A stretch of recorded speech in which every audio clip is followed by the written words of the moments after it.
अरे आहूय विप्रान वेद ज्ञान स्नातः शुचे अलंकृत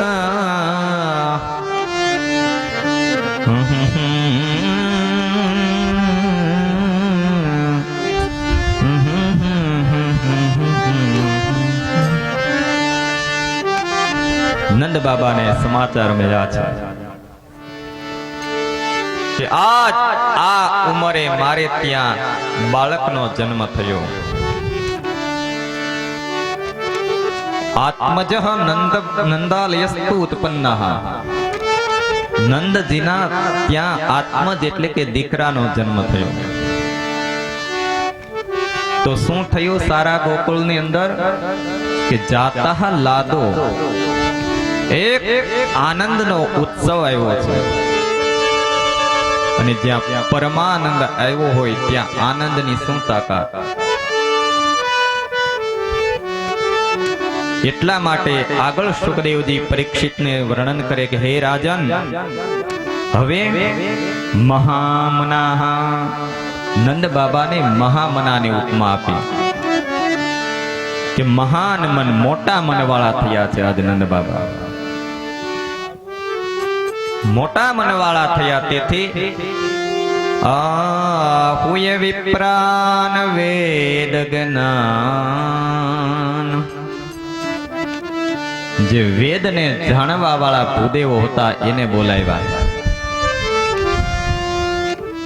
अने पोते स्नातः शुचि अलंकृत, पोते स्नान संध्या करी सारा सारा अलंकारो धारण कर्या छे। वेदपाठी भूदेवोने बोलावी वाचयनम स्वस्त्याचनम, स्वस्ति वाचन कराव्युं छे, गणेश पूजा करावी छे। नंद बाबा आज आ ब्राह्मणों ने એટલું બધું દાન આપે છે કે ભાગવતજીની અંદર લખ્યો કે રમા ક્રીડન ભનૃપઃ, જાણે ભગવાન તો આવ્યા છે પણ એમની પાછળ એમની પટરાણી ભગવતી માં લક્ષ્મીજી ત્યાં પધાર્યા હોય એવું લાગે છે। સ્વયં કુબેરના ભંડારો ત્યાં આવ્યા છે। કારયામાસ વિધિવત, અરે હા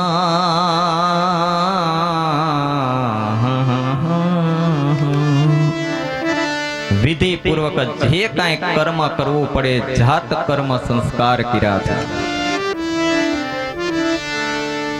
तिलाद्रिन सप्त रत्नों के 7 प्रकारना रत्नों दान कर्या।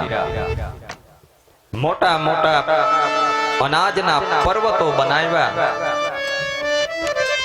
एनी अंदर अनेक प्रकारना रत्नो आभूषणों भर्या छे।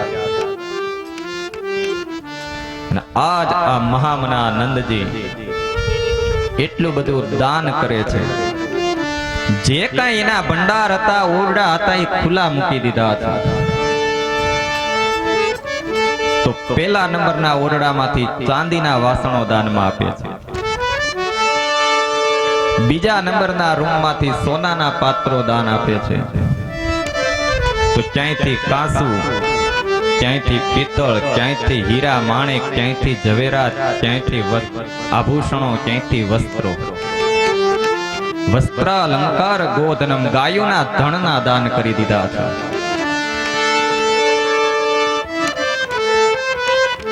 અને એટલા બધા ગોવાળો આનંદની અંદર આવ્યા છે કે એકાબીજા ગોવાળ ઉપર દૂધ, છાશ, માખણ, દહીં રેડવા લાગ્યા છે। जाने क्षीर समुद्र भगवान प्रथम उत्पत्ति स्थान क्षीर समुद्र हतो ने तो आयमनी पाछळ समुद्र दूध अने दहीना समुद्र आवी गया छे। पहला नंबरना रूम मांथी जेने दान लीधो होय हालता थाय रस्तामां मळे के तू शुं लई आव्यो તો કે હું તો આ ચાંદીના વાસણ દાનમાં આપી, જા જા લઈ આવી નંદ બાબાને ત્યાંથી. તો બીજો કે મારા હાથમાં તો સોનાના પાત્ર છે. તો કે એ ત્રીજા નંબરના ઓરડામાં આપે છે. તો ચાંદીના વાસણ ત્યાં રસ્તાની અંદર મૂકી અને સોનાના વાસણ લેવા દોડે છે. સોના વાળાને આ ઘરેણા વાળા મળે, હીરા માણેક જવેરાત વાળા મળે, કે આ બધા એટલી બધી કિંમતી મોતીના હાર ક્યાં? તો કે ચોથા નંબરના રૂમમાં. તો એ સોનાના જે કોઈ પાત્ર મળ્યા હોય એ રસ્તામાં ફેંકીને મોતીના હાર લેવા દોડે છે. એટલા માટે સુખદેવજીને લખવું પડ્યું કે રમા ક્રીડન ભંદ્રપહ, કે ગોકુળની અંદર આજ ભગવતી લક્ષ્મી જાણે રમવા લાગી છે. આવી રીતે બાલકૃષ્ણ પ્રભુનું પ્રાગટ્ય થયું, એની અંદર ઘણો બધો આનંદ કર્યો. પણ જ્યાં હરિ અને હરનું મિલન ન થાય ત્યાં સુધી અધૂરું. આજ આ સમાચાર કૈલાસની અંદર ભોળાનાથને ખબર પડી છે કે મારા બ્રહ્મએ ક્યાંય મનુષ્ય રૂપની અંદર અવતાર લઈ લીધો છે. ભગવાન ભોળાનાથ ભગવતી ભવાનીને કથા કરે કે ઉમા કહું મેં કહું મેં કહું મેં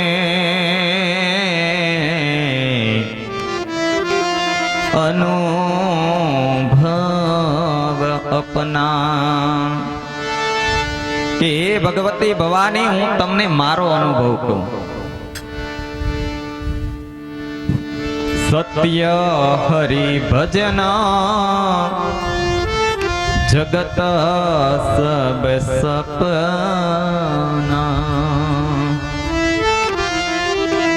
હે ભવાની, હું તને મારો અનુભવ સંભળાવું કે જગતની અંદર સાચું હું છે ને ખોટું હું છે. કે સત્ય હરિ ભજન, એક ભગવાનનું ભજન એ જ સત્ય છે. પ્રભુના નામનો આશરો એ જ સત્ય છે. જગત સબ સપના, આખું આ જગત તો સપના જેવું છે. એટલે બધે આગળ ન જાય. કાલની આ આપણે જેસલ તોરલને સમજાવે છે. સતી કહે છે ને સપના જેવો છે આ સંસાર. તોરલ કરી લઈ એ વિચાર માથે